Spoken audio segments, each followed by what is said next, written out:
you can see the tension between the local and the global, because a discussion, and I don't want to have here a discussion about left or right, but local people are today afraid of what is happening in the world and what will happen to them because of decisions in the world, and so they turn back to their own, to their local community, and they close borders and they are afraid of what is happening. Therefore, ladies and gentlemen, I do believe that the global only exists by the generosity of the local.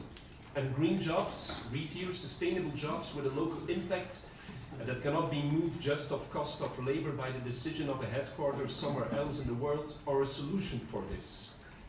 When striving for a green future of work, we need to take into account the holistic vision of sustainable development. Green jobs is not just work that is good for the environment.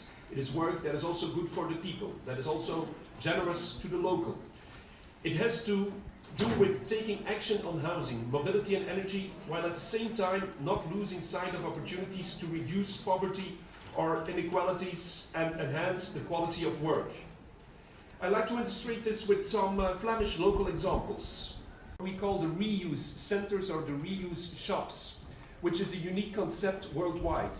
These non-profit organizations have three objectives: waste reduction to reuse the discard products, and at this moment we are at 5 kilograms per inhabitant in Flanders, so that's 35 million kilos that is saved.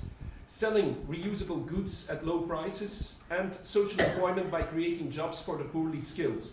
In my own region of 175,000 inhabitants, I'm also responsible for the organization of 8 reuse shops. In total, we have more than 225 green jobs, 185 in specific social employment in those shops. 43,000 people brought material, clothing, furniture to those shops every year, and we had more than 275,000 visitors or shoppers in our shops. We have a yearly revenue of 2.5 million euros in those 8 shops together. Today, Flanders has about 100 reuse centers, providing more than 5,500 jobs. They collect and sell all kinds of goods, such as clothes, books, furniture, and electronic equipment. Circular economy, of course. Local authorities support these reuse centers in multiple ways. They guide social vulnerable citizens towards employment in the reuse centers. Reuse centers can use municipality buildings, as in Genk, and local governments enter into agreements with the reuse centers to collect reusable goods for which the centers get a fee. But we also work in new concepts where we involve schools, by example a fashion school for on-the-job training in upcycling clothes. So we have chosen the path of innovation and creativity also in the reuse centers. Maybe I can give a suggestion to the UN, if I can do so here.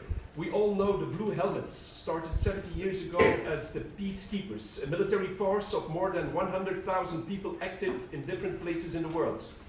The organization Europark launched a new concept, the Green Helmets. Not a military force, but green jobs. Where the UN Blue Helmets keep the peace, the UN Green Helmets can protect and activate the stability of our ecosystems and combat dangerous climate change. UN Green Helmets can massively plant trees, still the fastest and most inexpensive solution to climate change and ecosystem degradation. They can prepare areas to harvest water in times of drought.